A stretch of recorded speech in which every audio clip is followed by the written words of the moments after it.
अस्सलाम वालेकुम जी। वो कहते थे कि नवाज शरीफ की सियासत ख़त्म हो गई। वैसे नवाज शरीफ की सियासत बहुत सारे लोगों ने ख़त्म करने की कोशिश की। ग़ुलाम इसहाक़ ख़ान से इसका सिलसिला शुरू होता है और फिर 1993 के अंदर और फिर चलता जाता है ये सिलसिला। नवाज शरीफ की सियासत ख़त्म हो गई और नवाज शरीफ फिर अपनी सियासत बहाली के मुहिम के ऊपर हैं और चौथी दफ़ा वज़ीर आज़म बनने के लिए जो है वो तमाम माहौल बन रहा है। वो जो कहते हैं ना पंजाबी के अंदर माहौल बन रहा है, तो माहौल बन रहा है जनाब। मियां नवाज शरीफ साहब का आज एवनफील्ड का केस लगा हुआ था अदालत के अंदर और उस मुकदमे के अंदर जज साहब की ऑब्जर्वेशन आ गई है जिससे केस का रुख जो है वो मुतय्यन हो गया है।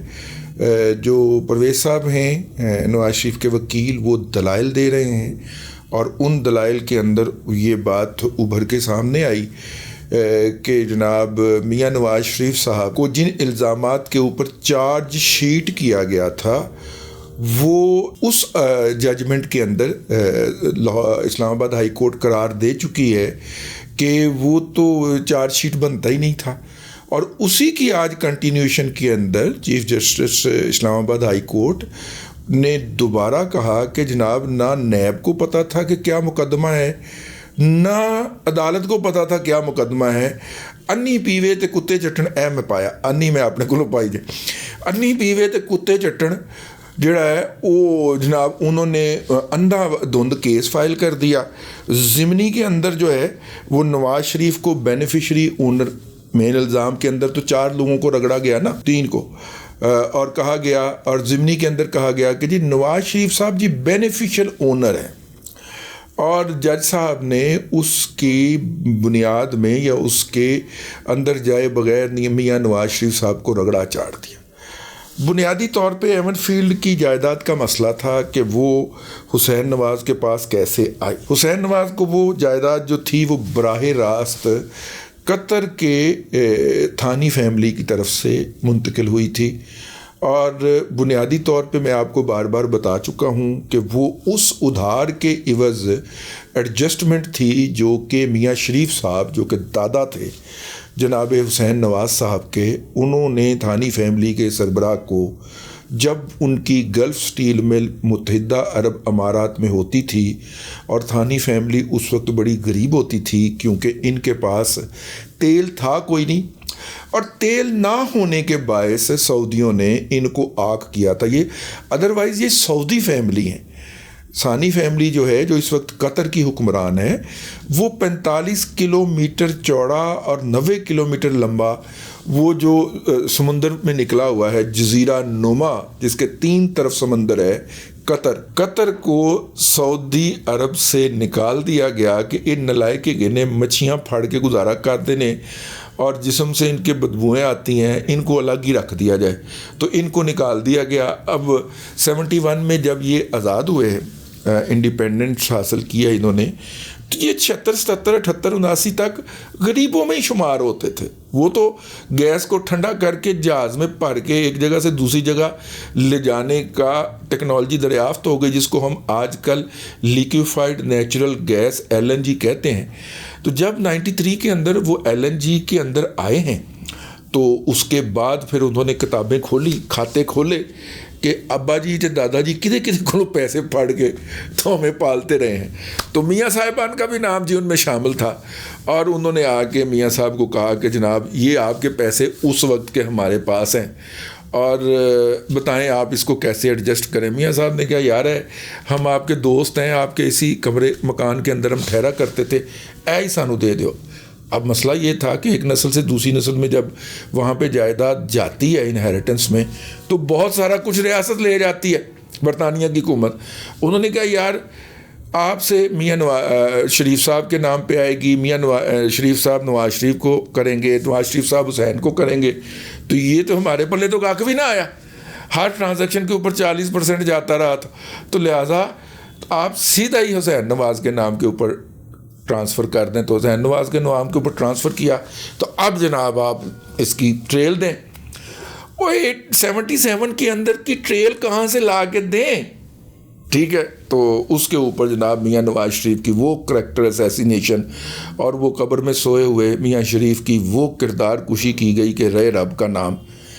ठीक है, अब जनाब वो चीज़ें क्लियर हो रही हैं कि जनाब वो अक्ल बालग मर्द था हुसैन नवाज। ठीक है, मुझे भी कभी कभी बड़ा गुस्सा चढ़ता है कि उनके वालिद साहब को इतनी गालियाँ पड़ी और उन्हें मतलब सामने आना चाहिए था।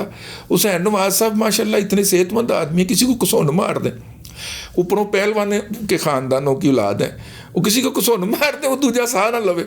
बाहर खड़े हुए लोग उनके दफ्तर के बाहर उनके वालिद साहब को, उनके दादा को गालियाँ बक रहे थे और वो छुपे रहते थे। लेकिन खैर ज़ाहिर है कि अल्लाह लोग आदमी हैं, अल्लाह ताला उन्हें सेहत दे, ज़िंदगी दे, और वो हम जैसों का जो था ना वो बर्दाश्त जवाब दे जाती थी, लेकिन अल्लाह ताला ने उसे बहुत बर्दाश्त दी है अभी, जिसका नाम हुसैन नवाज है। तो बहरहाल जी, अब वो मुकदमा अदालतें चढ़ा है। इस मुकदमे के अंदर मरियम नवाज शरीफ और उनके खामद सफदर अवान साहब जो हैं, कैप्टन सफदर अवान साहब, वो बरी हो चुके हुए हैं। अब अगर एक मुकदमे के अंदर 3 मुल्ज़मान थे, 2 बरी हो गए, तो तीसरे ने भी ऑटोमेटिकली बरी हो जाना है, ये हमारा कानून कहता है। तो नवाज शरीफ साहब का तो नाम भी ज़िमनी में डाला गया था कि ये जी बेनिफिशियल ओनर है। ठीक है, बेनिफिशियल ओनर के ऊपर कोई कागज़ तो होगा, वो कोई ऐसे एसेट तो होगा। वो अपने दोस्तों का कोई डॉक्यूमेंट नहीं देना चाह रहे थे। ठीक है, और इसके ऊपर फिर अकरम शेख साहब ने कहा कि ख़त लिखवा लेते हैं उनसे, उस ख़त का मजाक उड़ाया गया। फिर जब उनके रॉयल फैमिली के बंदों ने कहा कि हम आके अदालत में गवाही देने को तैयार हैं, तो 2 बातें की गई। एक तो कहा गया कि हम फिर आपको जिरा करेंगे, आपके ऊपर हम फिर जिरा करेंगे, और दूसरा पाकिस्तान के अदारों ने कहा कि हम आपको सिक्योरिटी और प्रोटोकॉल नहीं दे सकते। अब जब आप किसी को ये कहेंगे तो इसका मतलब तो होता ना कि तुहानू फड़ के असीं अंदर भी बंद कर सकते।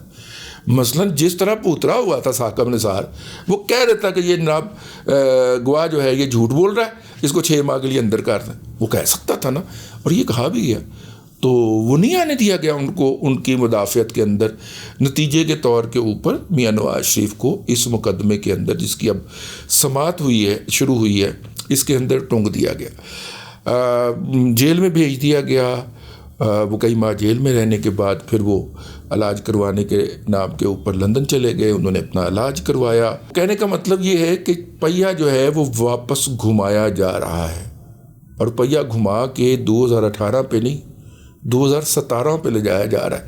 बाज़ औक़ात मुझे लगता है कि ये 2017 पे भी नहीं ले जाया जा रहा, 2013 पे ले जाया जा रहा, जब वो इलेक्शन हुए थे और पाशा ने और आजड़ी ने धरनों का एहतमाम किया था, और फिर अपना रहील शरीफ ने और फैज़ हमीद ने उसको आगे बढ़ाया था।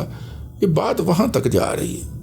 देखिए ये बात वहाँ तक कब पहुँचती है। केस की समाअत बुध तक के लिए मुलतवी हो गई है, और बुध कम सुध होता है, और ज़्यादातर लोगों का ख्याल है कि बुध का दिन जो होगा वो आखिरी दिन होगा इस समाअत का।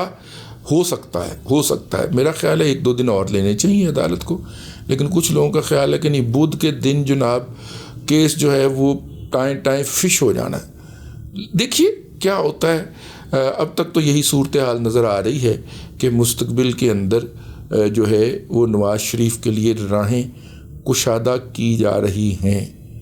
प्राइम मिनिस्टर का प्रोटोकॉल तो उनको मिल ही चुका है। अब तक के लिए इतना ही। अगले व्लॉग के अंदर फिर हाज़िरी होगी। अल्लाह तबारक व तआला आपको आसानियाँ अता करे और आसानियाँ खल्क़े खुदा में तकसीम करने की तौफ़ीक़ अता करे।